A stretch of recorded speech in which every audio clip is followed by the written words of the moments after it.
শুধু প্রযুক্তির উন্নয়নই নয়, আমরা মানসিকতারও উন্নয়ন চাই।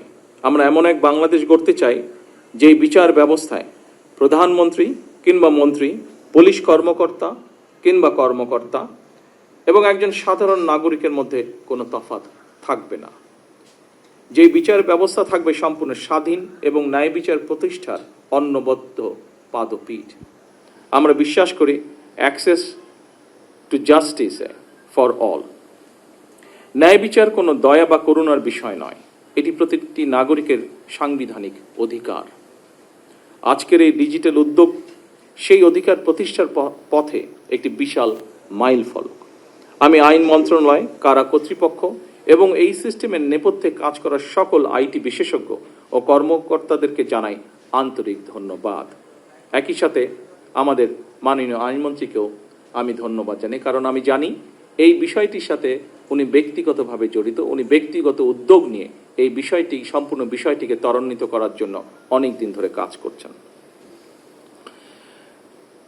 আপনারা এই প্রযুক্তিকে সাদরে গ্রহণ করে বিচার প্রার্থীদের দ্রুত সেবা নিশ্চিত করতে অগ্রণী ভূমিকা পালন করবেন। আইনজীবী এবং বার অ্যাসোসিয়েশনের সকল সদস্যের প্রতি আমি এই আহ্বান রাখছি। আসুন আমরা সকলে মিলে একটি ন্যায়ভিত্তিক, স্বনির্ভর, সমৃদ্ধ, গণতান্ত্রিক বাংলাদেশ গড়ে তোলার জন্য কাজ করি। একই সাথে এখানে আরেকটি বিষয় আমি উল্লেখ করতে চাই। মাননীয় আইনমন্ত্রী সহ এখানে বিভিন্ন প্রশাসনিক কর্মকর্তাবৃন্দ উপস্থিত আছেন, বিশেষ করে যারা জেল কর্তৃপক্ষের সাথে বা সেখানে যারা কাজ করেন। আমি নিজেও 18 মাস জেলে ছিলাম। আমার একটি অভিজ্ঞতা আপনাদের সাথে খুব সংক্ষেপে আমি শেয়ার করতে চাই।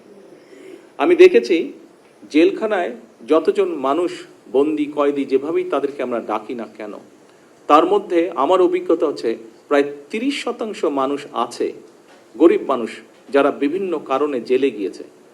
এই মানুষগুলো ঠিক জানেও না তারা কি কারণে জেল খাটছে, এবং বহু মানুষ তারা শুধুমাত্র অর্থনৈতিক কারণে একজন ভালো লয়ার নিযুক্ত করতে পারছে না বলে, তার ফ্যামিলি সেটি এফোর্ড করতে পারছে না বলে এই মানুষগুলো প্রায় 30-35% মানুষ বিনা কারণে জেল খাটছে। আমি মাননীয় আইনমন্ত্রীকে অনুরোধ করব এই বিষয়টিকে কিভাবে আমরা অ্যাড্রেস করতে পারি, কিভাবে এই নিরপরাধ মানুষ, এই মানুষগুলোর মধ্যে যদি কেউ নিরপরাধ থেকে থাকে এবং যারা একজন প্রপার লয়ার, একজন ভালো লয়ার এফোর্ড করতে পারছে না, এই মানুষগুলোকে কিভাবে আমরা এই বন্দি দশা থেকে বের করে আনতে পারি, এই বিষয়টি আমি ওনাকে বলবো অনুগ্রহ করে দেখার জন্য।